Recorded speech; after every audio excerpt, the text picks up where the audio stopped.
Le stade Clermontois Basket Auvergne serait-il en passe de renaître de ses cendres? Encore en Pro A en 2008, il n'a cessé de chuter saison après saison pour se retrouver depuis 2 ans en National 2. Coachés depuis le début de saison par Thomas Mesure, les stadistes ont entamé l'exercice 2012-2013 du bon pied. On s'aperçoit qu'on est tombé dans une poule qui est très difficile, très homogène. On a gagné des matchs de peu. Du coup, la situation pourrait être inversée en termes de victoire-défaite. Et ça, il faut en avoir conscience parce que c'est un équilibre qui est très fragile, quoi. On s'aperçoit tous les samedis que les matchs, il faut aller les chercher, que personne ne fait de cadeau à personne.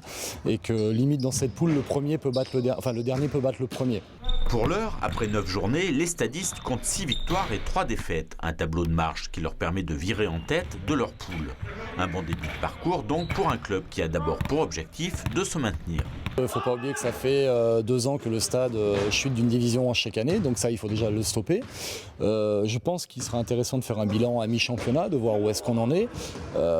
Après, si on est bien, si ça veut pas dire ne pas avoir d'ambition, mais je pense qu'il faut retrouver une certaine forme d'humilité. Il faut avoir conscience, comme je viens de le dire, dans la poule dans laquelle on est. Il faut avoir conscience de l'effectif qu'on a, un mélange d'amateurs, de pros, donc c'est pas évident à gérer. Pour voir plus loin, il faudra terminer aux 2 premières places et gagner un éventuel quart de finale. Quoi qu'il en soit, le discours passe bien avec les joueurs, comme le confirme le franco-américain, ancien de Gravelines et capitaine Joe McClark. C'est un bon groupe de gars qui fait l'effort tous les matchs, tous les entraînements et ils cherchent à les gagner chaque match. Et voilà, c'est un bon commence de début de la saison.